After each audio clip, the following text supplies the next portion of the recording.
Hello, everyone. Welcome to the Developing Training with Diversity, Inclusion in Mind session. I'm Stephanie Bradley, here to welcome these fabulous speakers. A little short introduction about myself. I am a program manager and agile delivery lead at Capital One that rests inside a learning and development department. So it's very fitting for me to be leading this session. I'm also the founder and CEO of Steph B Brands, where I provide agile consulting services, make and sell Filipino delicacies, and share my life as a full-time employee, mom, wife, side entrepreneur, everything under the sun. But enough about me. I want to pass it on to these fabulous speakers. We'll start with Dr. Britt Andreatta. Hi, everyone. Lovely to be connecting with you today. A little about me. I'm the former Chief Learning Officer at lynda.com, which is now LinkedIn Learning. And I started studying the brain science of success to get better at my craft. And that led to my first book on the brain science of learning. Then I have another one on change, but the one that's most relevant to our topic today is my book on teams. It's called Wired to Connect. And I got all into what brings out the best in teams and why inclusion is so important and collaboration. So I'm looking forward to sharing that because I think it really informs some of our D&I strategies. Happy to be part of this great panel. Amazing. And we'll go to Jade Brown. Hello, everyone. Thank you so much for jumping on the call today. I'm Jade. My background is in higher education. I got my Master's of Science from Miami University of Ohio, studying diversity, equity, and dialogue. So really learning how to talk to students and teaching them about why difference is really important. And I'm currently the Diversity and Inclusion Manager at Poland Capital, which is an investment management firm out of Boca Raton, Florida. So excited to be here today. And last but not least, Dr. Melody Hilton. I'm so excited to be with you all and to be with these amazing panelists. I have my own leadership consulting company. I'm a behavioral analyst, an executive coach, and also an author, public speaker, and just a person who just wants to bring validation to all of humanity. I have such a passion for justice. And so this is just a perfect panel for a voice that can really impact all of society. And I'm excited about that. Thank you. Great. Thank you all so much. Well, it's amazing to be in this virtual room with some powerful, powerful women. Let's start it off with how and what inspired you to get into this line of work. I know you all operate in different capacities, have different roles. So let's start with Jade Brown. Do you mind sharing with us? Yeah, so like I mentioned briefly, my background is in higher education. And so I went to the University of Central Florida, graduated in 2014 with an interpersonal organizational communication degree, and really decided I wanted to be in higher education, work with other college students, and really getting them to the place where I was, where I loved my college experience. And so decided to attend Miami University of Ohio. And at the time, I had a lot of mentors tell me, you know, are you sure Miami is going to be the right place for you? It's a very white place, very rural. And I think I was very naive in that. And I'm thinking, you know, I live in Florida. Florida is a white place, right? Like, I think I'll be fine in that setting. And I was very quickly confirmed that I was not really going to thrive in that setting. And so I think for me at the time, having to drive 30, 40 minutes to get somebody to do my hair, or being on campus and seeing that I could go weeks without seeing other Black faces outside of my cohort. And that was really challenging for me. And the only thing that really kind of centered me was the multicultural center that was on campus. And at the time, when I was an undergraduate student, I didn't really utilize that space because I knew it existed, right? But I didn't really feel like it was a tool for me. But then when I was in Miami, at Miami in Ohio, I really realized, you know, this is the thing that is keeping me here, knowing that there are mentors that care about me, seeing that these programs are happening for students of color. And I really wanted to make sure once I graduated and was working in a college setting, that I was able to do that same thing for students as well. And so decided to still focus on student activities and programming, but wanted to make sure that, you know, if there were Black students or other minority students who were coming in, they could see myself as a face and as a resource for them. And so really was working in higher education for about 4 years and realized it was just much slower pace than I wanted it to be, right? There were a lot of initiatives that I wanted to get started on, there were a lot of great people I wanted to work with, and I just recognized that I wasn't able to do that at quite the pace that I wanted to do. But I also recognized if I wanted to go into diversity and inclusion work, right, I couldn't just jump into corporate and do that, and I needed some more experience. And so I was able to actually consult for about 6 months with a financial solutions group that was global based, and that really allowed me to get my feet wet and make sure this was really the field I wanted to be in, and get to really understand how do you take, right, a diversity and inclusion message, a global message, and make that applicable at a regional sense, right? So working with 12 different countries, what works really great in France is not going to always translate in Mexico. And so really figuring out what some of those nuances are and what some of those differences were. And so by having that experience, by still getting to do some diversity and inclusion stuff on campus, I was really excited, and now in my current role. And so with my role, I'm really the inaugural person, right? And so this is the first time they've had a diversity and inclusion manager in this space. And so it has been really hitting the ground running, and it's been a challenge, but I've loved every bit of it. And so I think I'm always just keeping in the back of my mind, right? If there's someone who feels like they don't fit in, how can I be that person for them? How do I really create that inclusive space? And that's really what led me to my role today. That Britt, would you like to go next? Sure. Well, like Jade, you know, I had a pretty eye-opening college experience where as a white young woman, I had no clue about my privilege, and I didn't understand that race works differently than it works for me. So I think a lot of my adult life was really informed by going through some amazing diversity and inclusion training as a college student and seeing how it was artfully facilitated and designed. And then also just that journey of my own pain of realizing that everything I'd ever been taught was wrong, and that I had this unearned privilege, and that people were really harmed in ways that I had never known before. And that, you know, it's interesting because I really see America is going through this journey right now. I mean, white privilege, hashtag white privilege was trending on Twitter last night. And I love that we're now talking about it, and I'm so hurt that it's still such, you know, that we've come so far and yet we haven't come far, right? In terms of how I got into kind of diversity inclusion, you know, that shaped a lot of my understanding of people and pain and triggers and history and all the ways in which we bump up against each other and really can harm each other, sometimes with intention, but oftentimes out of cluelessness. So in my professional work, you know, I've always focused on helping people and organizations rise to their potential. So that means I'm looking at all the stuff that gets in the way of people's potential. And that can include oppression and racism. It can include being ignorant. It can include not understanding how important these dynamics are for bringing out the best in teams, or why, you know, so much anger can bubble to the surface when something happens. So, and then as I mentioned, I started looking at brain science. It was a fairly new field, and it's really astounding what it tells us about how people are wired. And what's cool is that biologically we share so much, and it really creates a unifying look, while still appreciating the very different experiences we have and how that shapes our feelings and our psychology and our goals and all of that. So a couple things that I would just highlight is that neuroscientists have discovered that the brain registers exclusion in the same way it registers pain. So the brain sees exclusion as physical pain. And to the point where painkillers can also kind of affect it. It can unhook that feeling of exclusion, which I think is contributing to the opioid epidemic as well, is that people are getting a break from their social pain while taking a pain med for a physical injury, and then not knowing how to navigate that journey back to facing the pain that we have, right?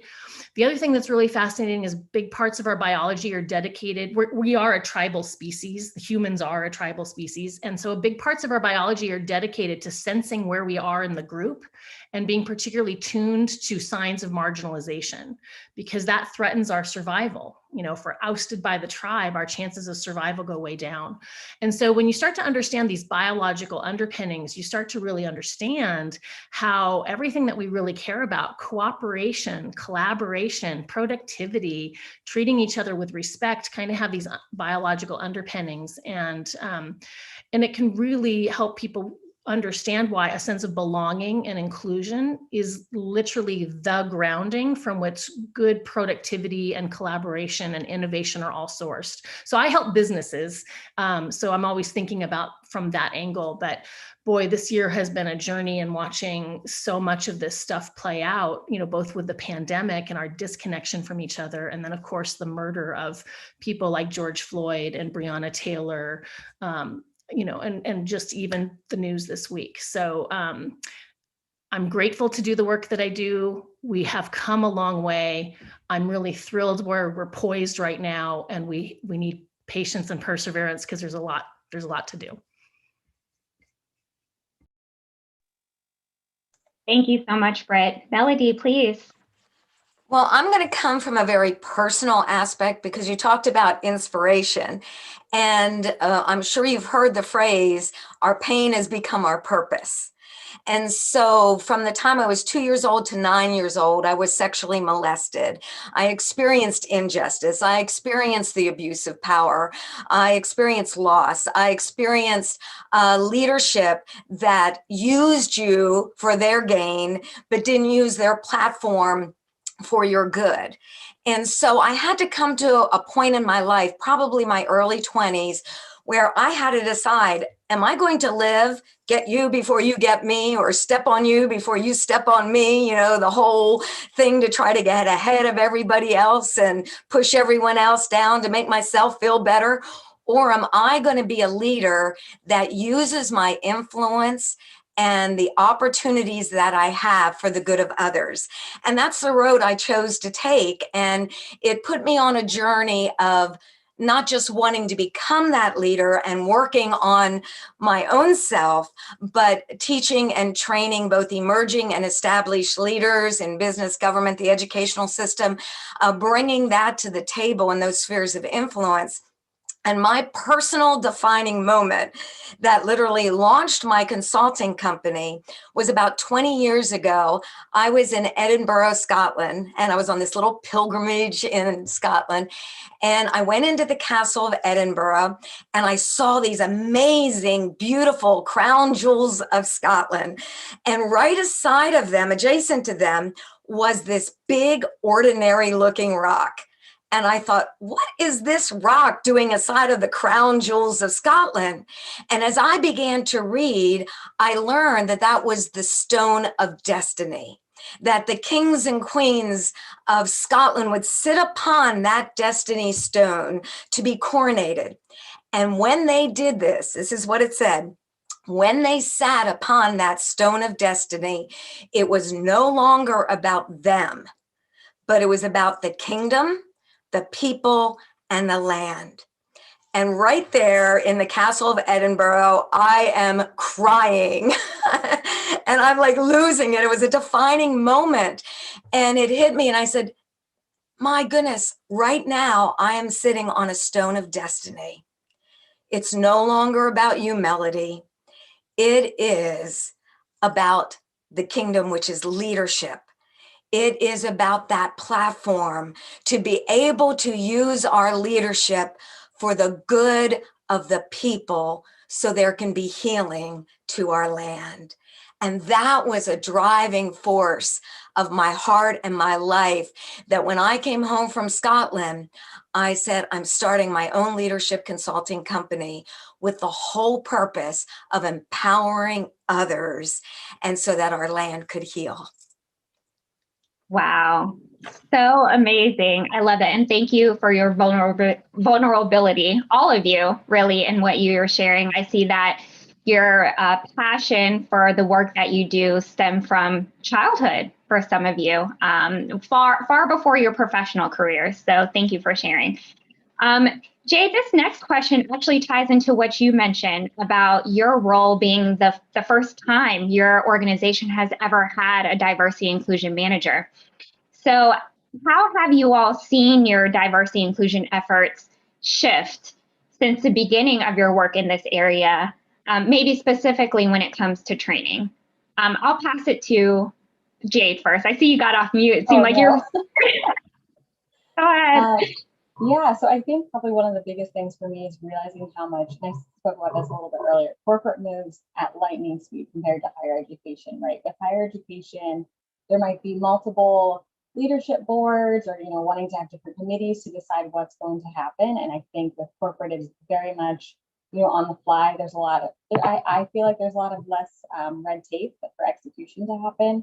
And so I think for me, it's about really rethinking and reshifting how we think of training in a very traditional sense, right? It tends to be, we're going to pack everybody into a room and maybe have a speaker come in and talking about, some D&I topic. But I think actually COVID has kind of been a blessing in disguise for us with that, right? So the way that we're able to thinking about training and development is completely different. I think even for some folks, right, this summer really sparks the first time they were thinking about racism and police brutality, right? And maybe they don't feel comfortable in a space where all of their colleagues are watching to ask some of these hard-hitting questions, or even just to reflect on some of the things that they're thinking about.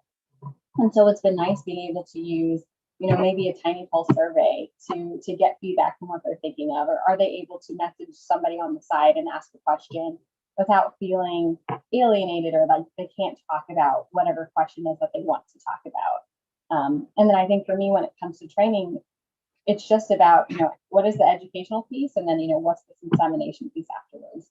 So for example, right now, even we're looking at some of our Black History Month events, right? And typically what would we want to do in a non-COVID environment compared to what we're doing now?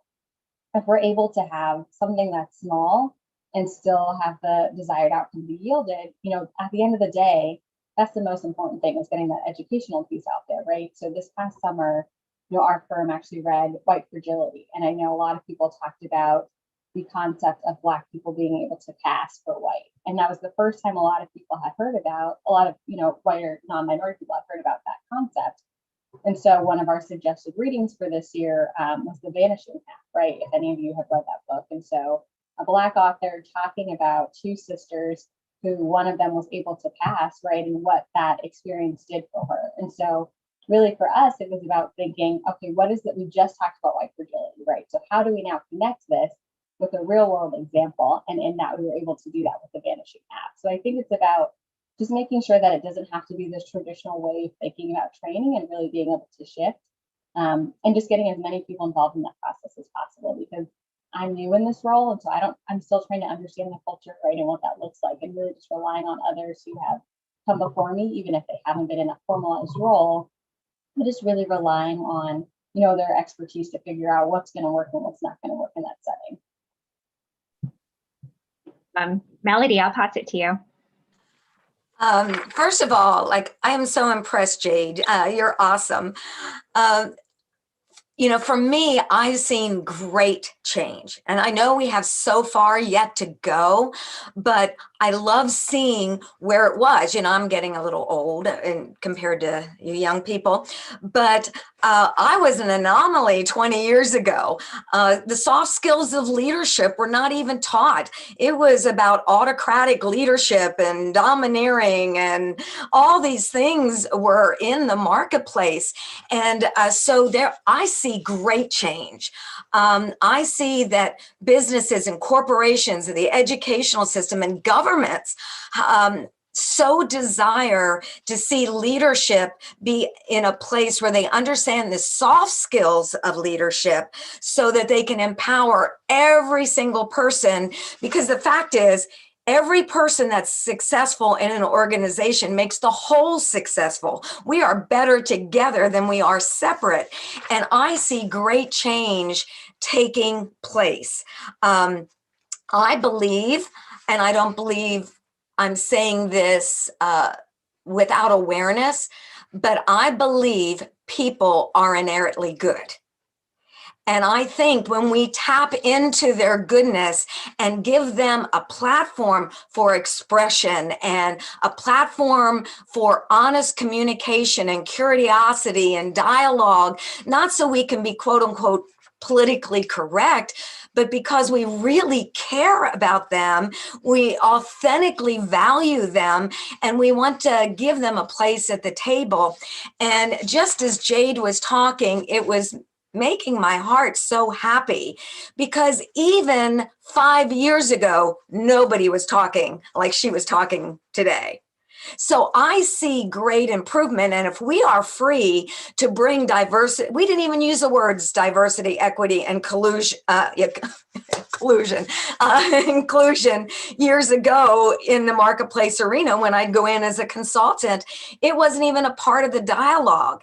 And so I see a great increase. And one thing that I see happening today that I didn't even see a few years ago is people don't just focus on the vision, the mission, and the values of a corporation in a general sense. Now they're bringing in codes of conduct. And this isn't about domineering and legislation or those type of things. It is just saying, this is the culture of this organization. And I'll just use one of the organizations that I'm a leader in, and two aspects of our code of conduct that we've put in about 8 years ago, which I realized we were probably ahead of the game. One, it's probably because of my voice being so strong in this area, but one of our codes of conduct is we are a prejudice-free zone. If you really want to be a part of this culture and you really want to be successful in this organization, we are a prejudice-free zone, meaning we don't prejudge based upon race, gender, generation, socioeconomic status, whatever it is. We're not going to prejudge anyway. That's just a part of our culture. Another is we are a gossip-free zone. Gossip is one of the most devaluing, dehumanizing things we can do. It creates the divides because we are critical of others when we haven't even taken the time to get to know them. And so gossip is unacceptable in our culture. And it's not this legislative thing because you cannot legislate the heart, but it's communicating what is going to produce the ability for all of us to be successful together and have the greatest impact in our world. And I see organizations bringing a code of conduct in to share, this is what our culture is about. And another thing that I'm seeing many corporations, and my three areas are business, government, and the educational system. So in the human resource department, they're putting culture champions in there. And those culture champions are going in and they're teaching from the executive level all the way down. And they're saying, this is what we are going to do to develop that culture inside of each one of us so we can all be successful. So these are things that I see happening in some organizations within the last 2 years, those things being established. So from 20 years ago to now, I see great progress, but I believe so many things. And even as Jade was talking, the things she was saying was so positive to me, because if the things I've seen in the last 2 to 5 years, can you imagine with the things that Jade is bringing to the table, and I believe Dr. Britt, what she's bringing to the table, what will it be just 5 years from now? I believe we are on like a snowball effect of producing a great impact. And I think we'll look back 5 years from now and say, my goodness, our culture in our nation is really transformed. Thank you. Thank you so much for pouring in the positivity. It's refreshing, especially with a topic like this that can sometimes get so heavy. Britt, I'll leave you to the last one. How have you seen diversity inclusion efforts shift since the beginning of your work? You know, training has mirrored the evolution of society in many ways. You know, early diversity training was pretty clunky because it was treated more as like a transactional subject around representation and affirmative action. And it wasn't necessarily designed to connect people. And so a lot of early training was kind of blame and shame, at least bad training. I experienced a really good training in the 80s, but I think those were few and far between. So unfortunately, diversity training kind of got a bad name for a while because people felt like they just couldn't navigate that space. It's a very complex thing to navigate, right? You essentially have to artfully help two groups who are on very different journeys come together at the right moment. So for people who have been oppressed and have a lot of pain around that, it's creating a safe space for them to share and validate each other and talk about the pain and the anger and really be heard and seen, right? And then for the people who have privilege, they're on a journey of like having their whole worldview dismantled and realizing that they have been misled and that they have a bunch of stuff that they didn't earn when they've been told all this stuff. It's also a painful process, but for different reasons. And so having those two journeys happen in the same room together is a recipe for some really tense conversations if it's not artfully handled.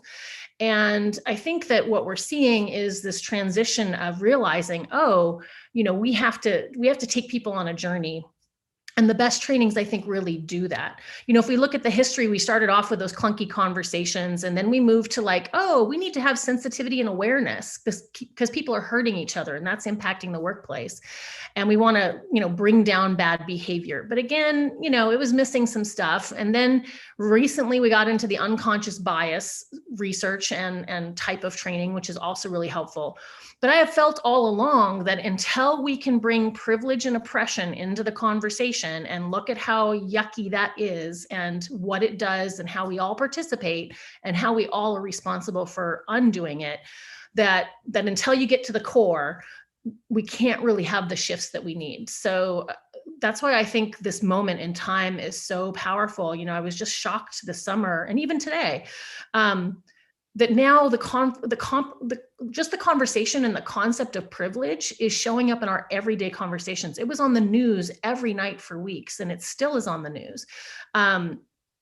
That's the beginning. That's the beginning of us really looking at what's hurting our country and what's hurting our people. And then the other evolution that came here is we started these conversations around race and ethnicity, but they've expanded to include other forms of oppression like gender and sexual orientation and religion and disability and all these things. And then of course the intersectionality among them. So I know this can feel overwhelming and complex, but it comes down to some core threads that as we start to pull those pins holding it together, I agree with Melody and Jade that we're on this place where it's about to kind of fall apart and unpack.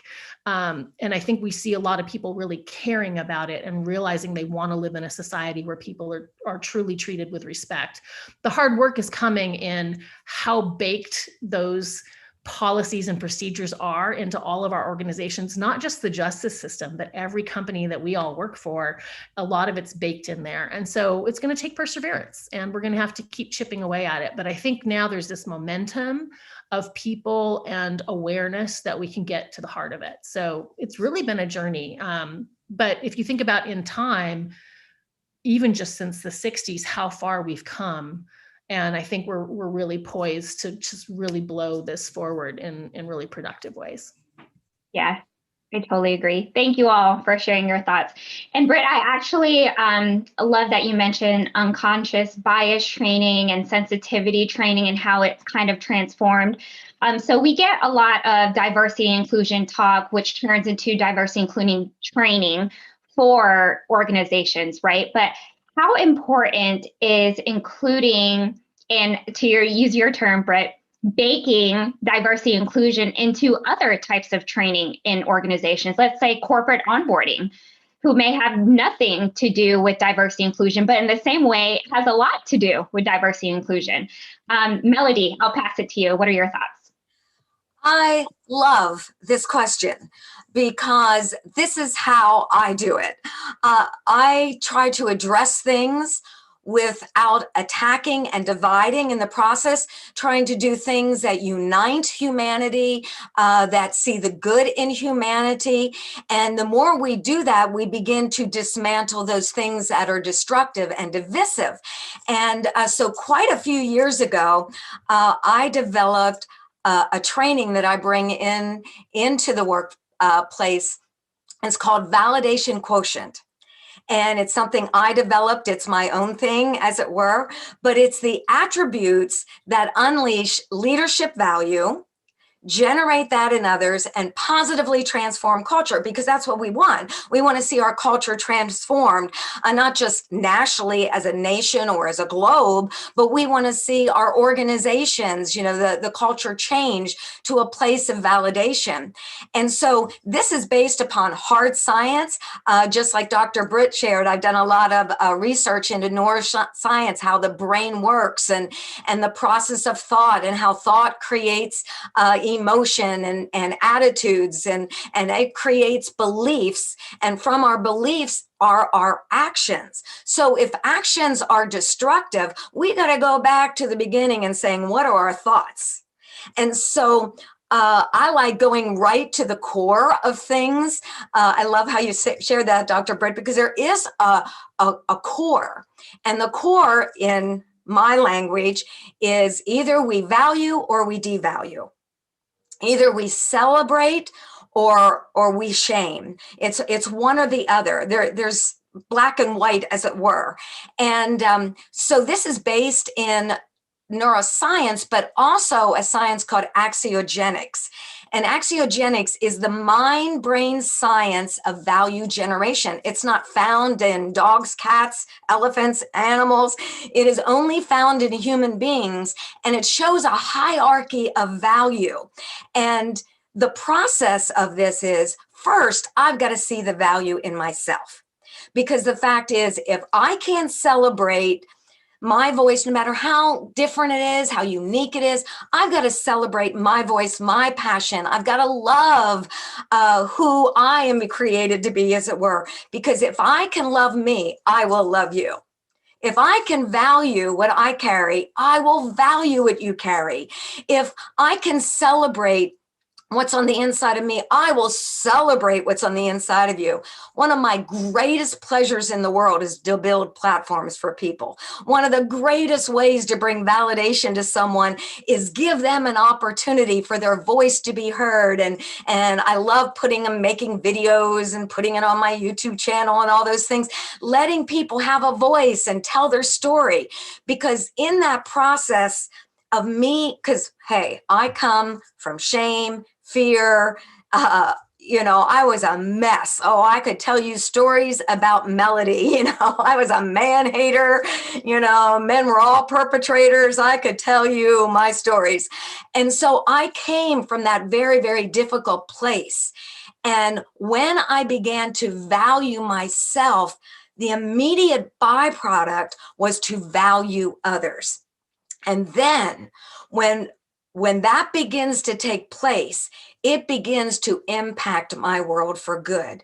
And so the fact is, according to neuroscience, according to axiogenics, when a person is valued and they generate value in others, it releases emotional health. It deals with the fear-based neural networking and replaces it with healthy neural networking.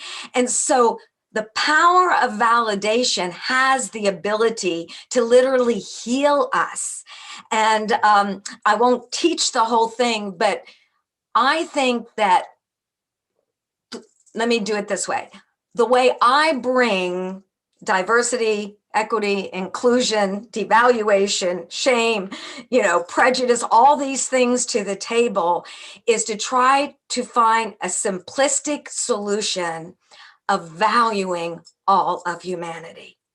And if I truly, from the depths of my heart, value, honor, and celebrate you, I will be a part of your healing process. And I'm going to say one short little story. But I have a very, very good friend that I've known for 25 years, a baby boomer, African-American woman. And I've known her for years. Good friends. And about 2 years ago, I launched a movement called the hashtag Stop Devaluation Movement. And I said, I would love to have your story on the movement. And I thought I knew her story. And as I began to interview her, I heard things I never heard in all the 25 years of knowing her. And the horrific experience she had of prejudice. I mean, horrible, horrible things. And when we were all done, I was in tears.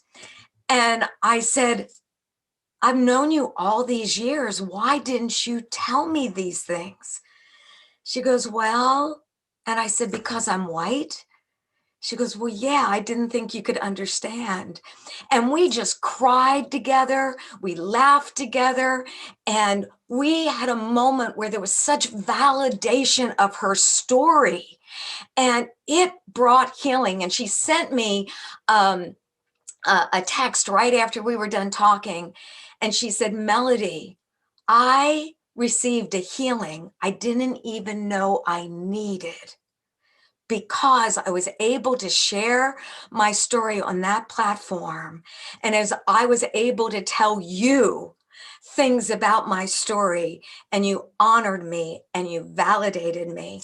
And I thought, my goodness, healing really isn't difficult if we genuinely value one another.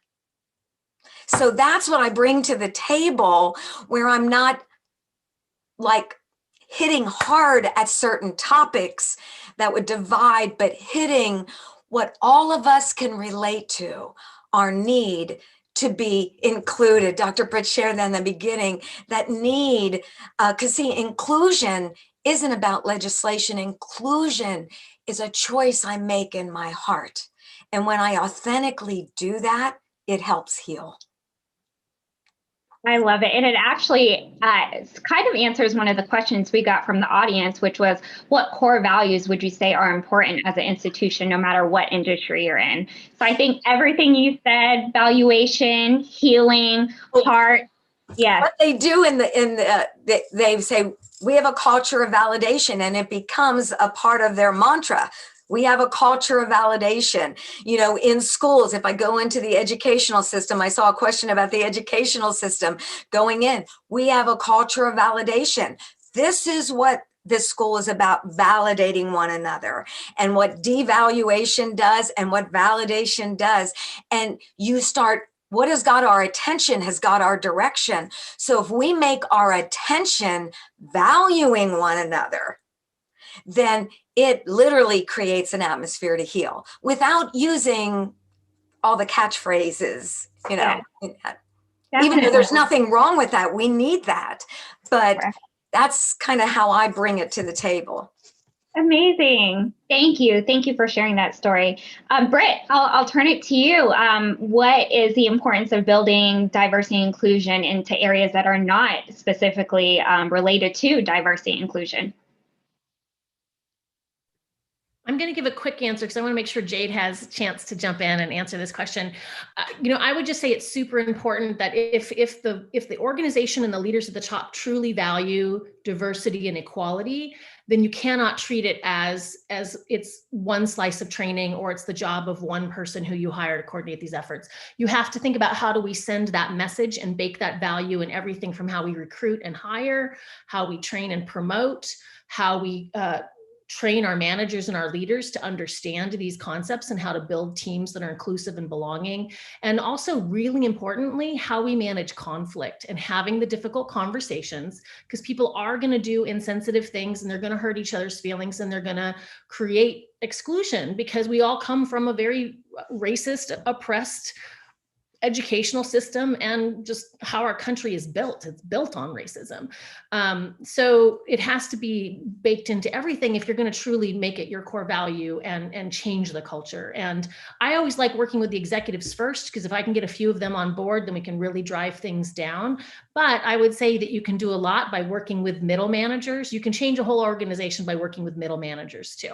So quick answer, because I would love to hear what Jade has to say. I really was just going to piggyback off of what you said, right? I think it's that senior leadership that is so important, right? And like, these are the people that they can't really sit on the sides anymore, right? And they've been doing this for years, but now you hear these conversations about social justice and privilege and, you know, race and oppression are happening in the workplace. So you can't just shut that down, right? You have to be able to talk about some of those things. And I think similarly to what Dr. Melody was talking about, right? That culture of your organization, right? And similar to you, Dr. Britt, right? The idea of, you know, what is your culture of feedback look like in an organization, right? Because like you said, we are entrenched in this oppressive society. So are people able to come up to you and tell you that, you know, you said something problematic? What does that conflict look like? Not anonymously, right? But if a senior leader says something, and somebody who, you know, like me is brand new, right? Still trying to figure out the culture. Is there a culture where I feel comfortable enough to have that conversation, right? And then I think kind of adding to that, when we're thinking about, you know, what do those trainings look like? I think we've also this, right? You can't just have these one-off trainings that are happening, because then folks see that they're not actually important. Maybe they're just popping up when something negative happens, right? But I think there's the ability to have trainings that are happening throughout the year, as well as having those trainings that pop up when they're needed.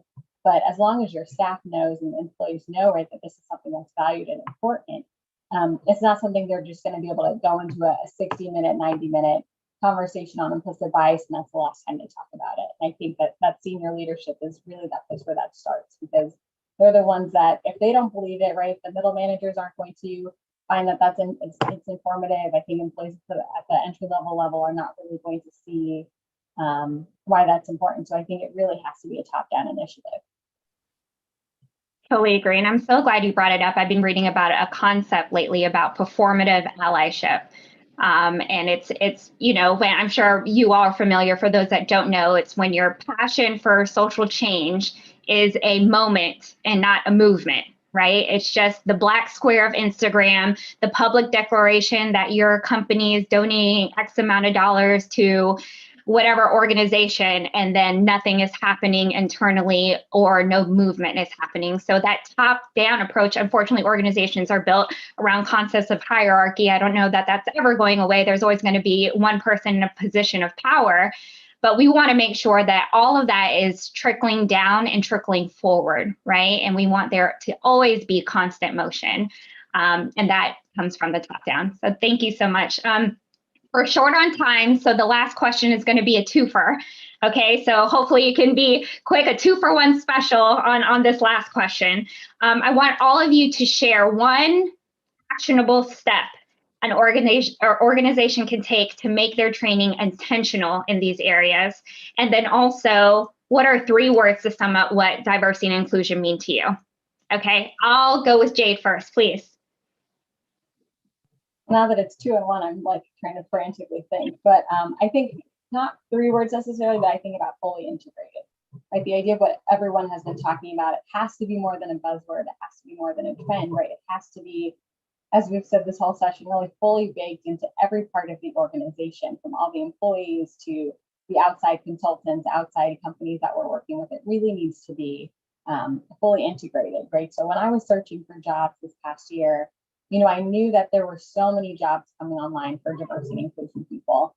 And I wanted to make sure that any company that I was going to become a part of was not just looking for a quick fix, was not looking for someone who was going to come in and, just be a face and not actually get anything done, right? And so I was very intentional about looking at positions of companies that had already started doing this work prior to summer of 2020, because if they had already started thinking about these concepts, I felt like they were going to be receptive to things that I was going to say. And so that was really important to me.